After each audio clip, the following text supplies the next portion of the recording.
What is your perspective on the changing landscape of construction costs? In the current market? Yep, in the current market. As we said earlier, I think that the construction costs at the moment are level. They're levelling out. They've levelled out. Things are not going up in cost. They're not going down either. Construction costs don't go down. They stay level like everything else. They'll either go up or they stay static. And I think we're in a static phase at the moment. And I think that labour will go up because people will get paid a wee bit more money, but there's a lot of unemployment out there at the moment, a lot more than any of us really realise. Yeah. It's an employer's market at the moment, which, with no construction going on and no new real construction going on at the moment, costs have levelled out. Labour will go up a little, but I can't see it going up that much. And with the costs of materials, obviously the reports that construction cost consultants provide are elemental. So as you said earlier on, some things will go up, some will stay static, some might go down. Yeah. Some of the locally stuff, it really depends what's happening locally.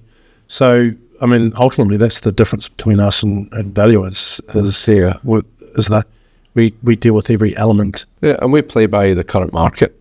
Yeah. A valuer is getting information from people like us, and as soon as he's getting that information, it's out of date. So he's 6 months to a year out of date before he's getting that data. Because I'm not releasing any data until I'm 6 months down the line. Because in 6 months' time, it means nothing to me. Yeah. So that costing data is really important to have that is in the market right now that we have. We're building stuff. We're pricing stuff for developers at the moment. Yeah. That we know what the market's going to be. Yeah, maybe that's why they're adding inflation into it, because it's a bit of a contingency. Yeah.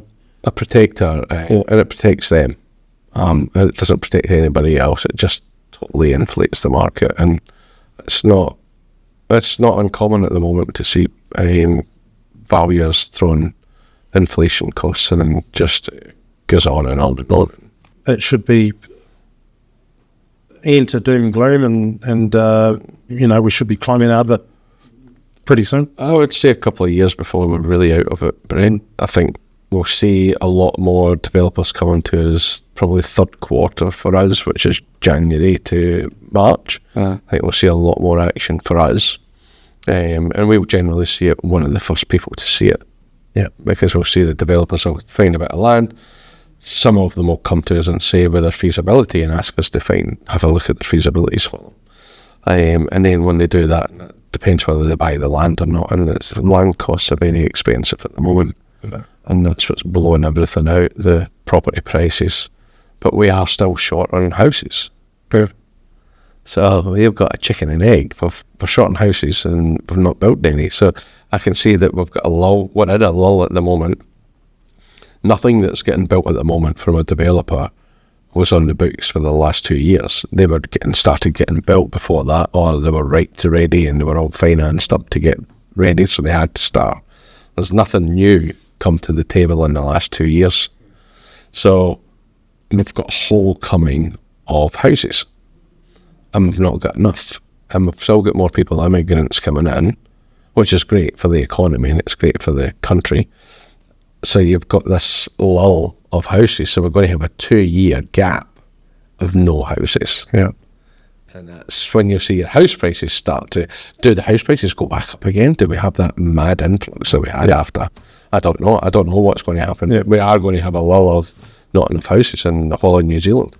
And then everybody wants to build, so the costs go up because it's supply and demand. So I'm telling any developer that's talking to me now is try and get them in now, get it locked in, and see where we go. But in 2 years' time, and that's why we say get it revalued every 2 years. We can calculate this year and next year, but in 2 years' time, I honestly don't know where it's going to be. But if you average it all out, it's probably about 7%, 6-7%. Oh well, based on that, this now's a pretty good time to finish this off. Well, thank you, Brett. Thank you, Andy.